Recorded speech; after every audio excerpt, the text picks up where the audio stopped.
Hello students, welcome. इस video में हमारे पास एग्जाम्पल 5 है रेखाएं और कोण चैप्टर का।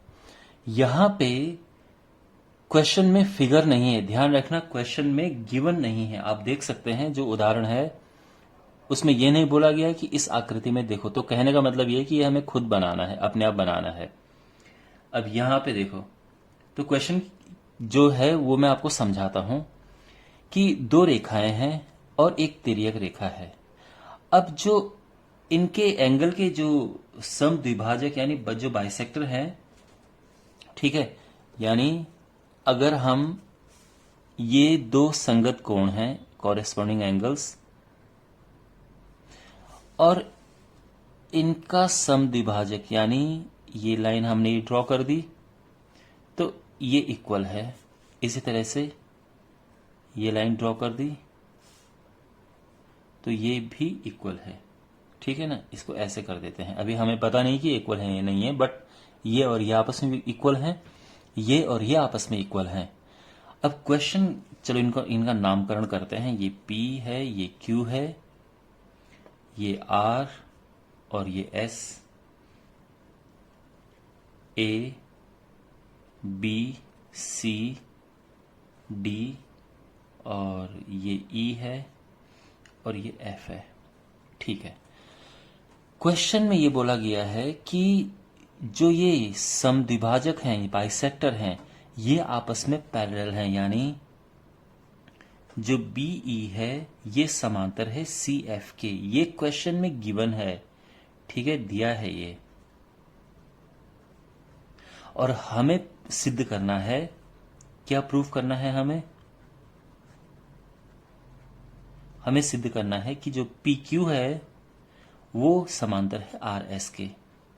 अंडरस्टैंड? अब ये कैसे होगा, ठीक से समझिए। तो क्वेश्चन में गिवन है कि ये दोनों आपस में समांतर हैं। तो अगर ये दोनों समांतर हैं, यानी जो BE है वो समांतर है CF के, और मैं बात करूं कि जो AD है ये एक तिर्यक रेखा है, ट्रांसवर्सल लाइन, तो इसके हिसाब से ये दोनों कोण बराबर होने चाहिए। यानी आप जानते हैं, देखो ये दो रेखाएं हैं और ये तिर्यक रेखा है, तो ये दोनों एंगल संगत कोण हो जाएंगे। तो इसका मतलब ये है कि एंगल ABE बराबर है एंगल BCF के, क्योंकि ये कॉरेस्पॉन्डिंग एंगल्स हैं, संगत कोण हैं। ये जो कोण है, मैं दोबारा समझा रहा हूं, क्योंकि ये दोनों पैरेलल गिवन है क्वेश्चन में कि ये दोनों समांतर हैं और ये एक तिर्यक रेखा है, तो ये दोनों कोण बराबर होंगे क्योंकि ये संगत कोण हो जाएंगे। ठीक है, अच्छा, अब देखो ये जो कोण है ये इस कोण का हाफ है। क्या है ये? Half of angle ABQ। आप समझ रहे हैं, क्योंकि ये और ये बराबर हैं, तो ये कोण जो है इसका हाफ है। इसी प्रकार से जो ये कोण है वो BCS का हाफ है।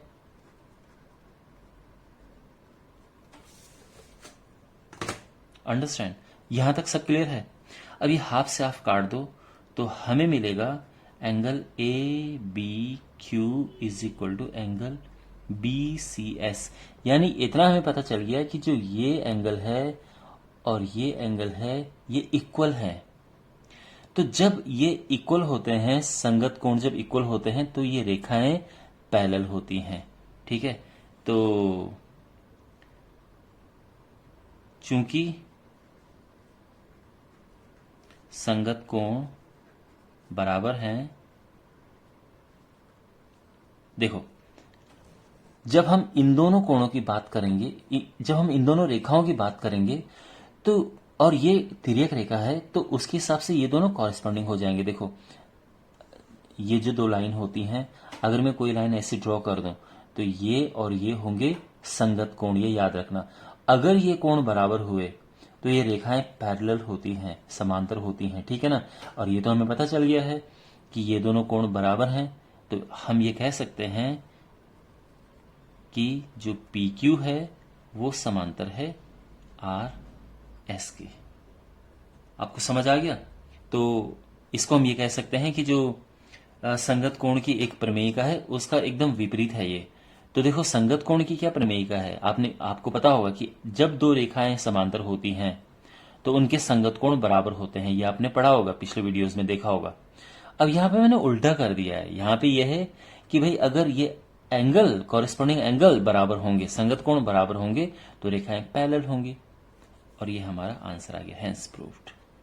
ओके, तो मैं उम्मीद करता हूं आपको ये अच्छे से समझ आया होगा एक्सप्लेनेशन। मिलते हैं अगले वीडियो में, टेक केयर।